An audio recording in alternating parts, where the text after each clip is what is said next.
જય શ્રી કૃષ્ણ મિત્રો, વડીલો, આજે છે પવિત્ર પાવન પુરુષોત્તમ માસના શુક્લ પક્ષની ત્રીજ.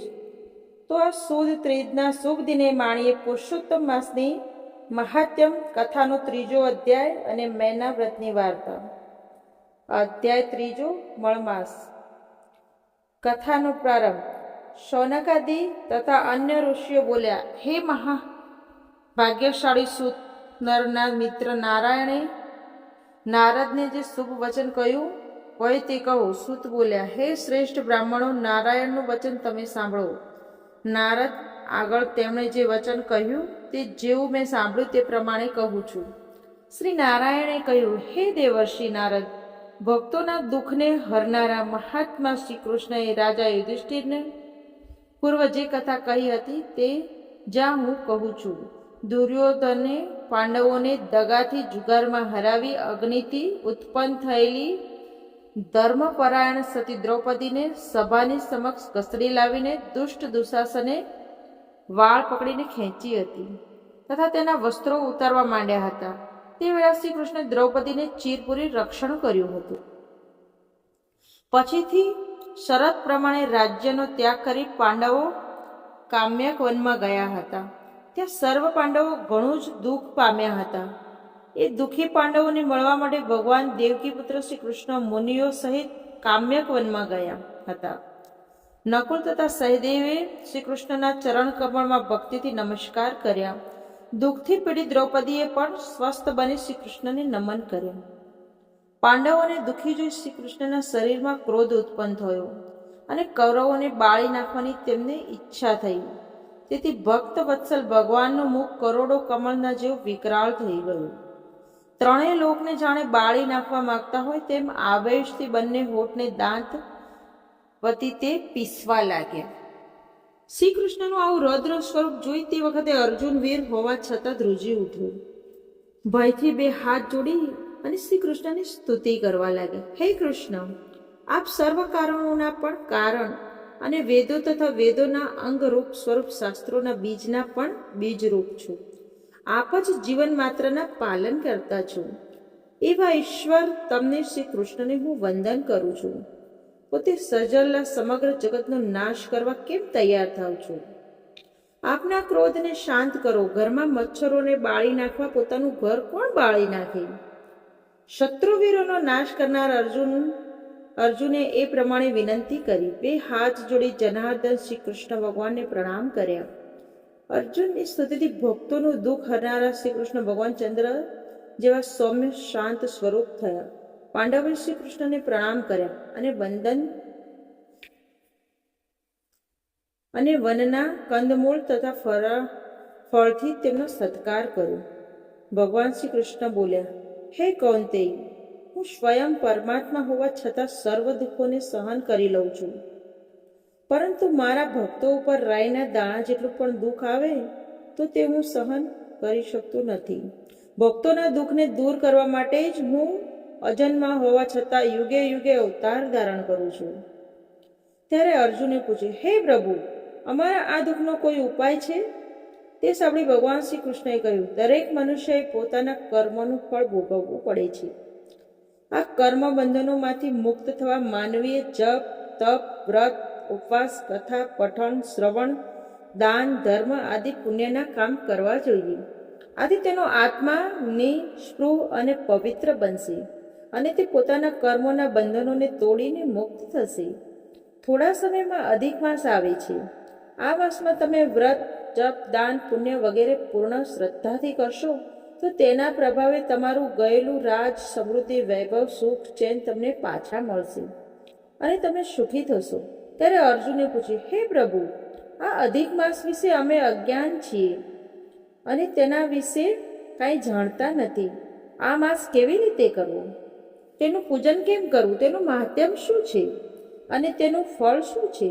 તે અમને વિસ્તારથી જણાવો. શ્રી કૃષ્ણ બોલ્યા, હે યુધિષ્ઠિર, અર્જુન, મારું વચન ધ્યાનથી સાંભળો. હે ઉત્તમ વ્રતવાળા, ચૈત્ર વગેરે જે મહિના, પખવાડિયા, ઘડીઓ, પ્રહરો, મુહૂર્તો, વર્ષો, યુગો તથા પરાર્ધ મહિના સુધીના જે કાળ વિભાગો છે, તેમજ નદીઓ, સમુદ્રો, શહેરો, પર્વત તથા નગરો આ બધા પોતાના ગુણોને લીધે પૂજાય છે.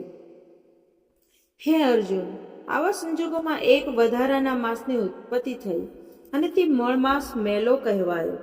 આ સમગ્ર માસમાં સૂર્ય એક જ રાશિમાં રહેતો હોવાથી લોકો આ માસમાં કોઈ સત્કર્મ કરતા નહીં અને આ માસની ધૃણા કરવા લાગ્યા.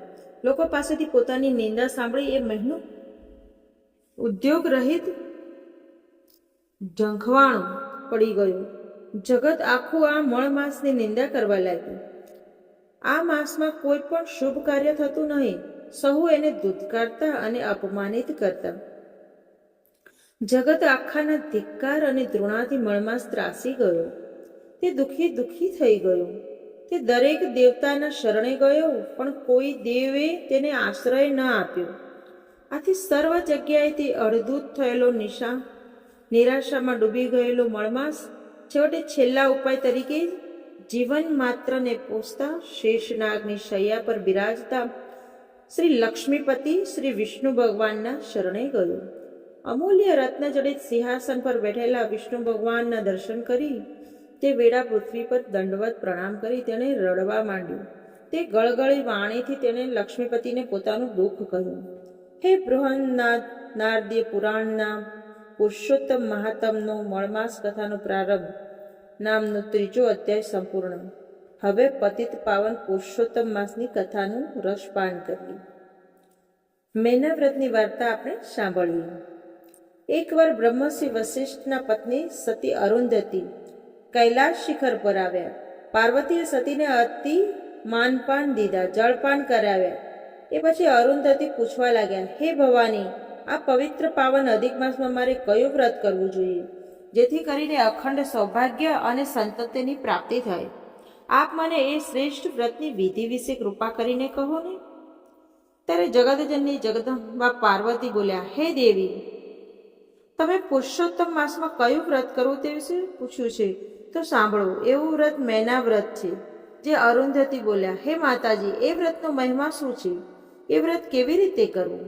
તેની વિધિ વિધાન શું છે?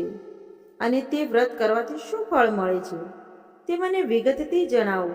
પાર્વતીજી બોલ્યા, એકવાર હું અને શિવજી સોગઠે રમતા હતા ત્યારે મારા માતાજી મેનાવતી પધાર્યા. મેં તેમનું સારી રીતે સ્વાગત કર્યું. તેમના ખબર અંતર પૂછ્યા ત્યારે મારા માતાજી બોલ્યા, હે દીકરી, તું જગત આખામાં પૂજાય છે. દેવો, અસુરો અને મનુષ્ય તારી પૂજા આરાધના કરી છે. મને એ જોઈ ઘણો જ આનંદ થાય છે. જ્યારે હું તારી માતા હોવા છતાં પણ મને કોઈ ઓળખતું નથી, તો પૂજા આરાધના કરવાની વાત જ ક્યાં આવી? તું 12 માસ પૂજાય ને મારા માટે વર્ષમાં એક દિવસ પણ નહીં? આ કેવું કહેવાય?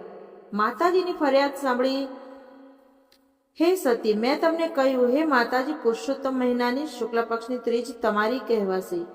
જે કોઈ નર નારી પૂર્ણ શ્રદ્ધા અને ભક્તિથી તમારું વ્રત કરશે એના સંપૂર્ણ મનોરથ પૂર્ણ થશે અને તે સુસંતતિ અને શ્રેષ્ઠ સંપત્તિને પ્રાપ્ત કરશે. તેની જન્મો જન્મની દરિદ્રતા અને બાધાઓ નષ્ટ પામશે અને જે સ્ત્રી આ વ્રત કરશે તેનો ચૂડો ચાંદલો અખંડ રહેશે અને તે અખંડ સૌભાગ્યને પ્રાપ્ત કરશે. અરુંધતી બોલ્યા, હે જગદંબા, હવે આ વ્રત કેમ કરવું તેનું વિધિ વિધાન જણાવો. પાર્વતીજી બોલ્યા, હે સતી, પુરુષોત્તમ મહિનાની શુક્લ પક્ષની ત્રીજના દિવસે વ્રત કરનારે સવારે વહેલા ઉઠી નિત્ય કર્મથી પરવારી ઘરમાં પવિત્ર જગ્યામાં એક બાજટ પર લાલ વસ્ત્ર પાથરી મારી માતા મેનાવતીની પુત્ર અને પતિ સાથે હાથી ઉપર બેઠા હોય તેવી સોનાની કે ચાંદીની મૂર્તિ બનાવવી, સ્થાપિત કરવી. મૂર્તિ ઉપર ધતુરાના 5 ફૂલ ચડાવવા, ધૂપ દીપ કરી નૈવેદ્ય ધરાવવું, મૂર્તિ ઉપર સુગંધિત દ્રવ્યો ચડાવવા, એકટાણું કરવું. આ પ્રમાણે આખો પુરુષોત્તમ મહિનો કરવો. મહિનો પૂરો થતાં વ્રતનું ઉજવણું કરવું. 5 દંપતીને સજોડે જમાડવા અને નવા વસ્ત્રો તથા દાન દક્ષિણા આપી તેમને રાજી કરવા. આ રીતે વ્રત કરવાથી મનુષ્યને કદી દુઃખ કષ્ટો પડતા નથી. દુઃખનો પડછાયો પણ તેનાથી દૂર રહે છે. અંતકાળે વ્રત કરનાર દેહ ત્યાગીને વૈકુંઠની પ્રાપ્તિ કરે છે. મેના વ્રત જે કરે તેના કોડ પૂર્ણ થાય છે. રિદ્ધિ સિદ્ધિ રહે, સેવામાં દુઃખ દરિદ્રતા દૂર થાય. હે માં ભવાની જેવા મેના દેવીને ફળ દીધા એવા અમને પણ દેજો.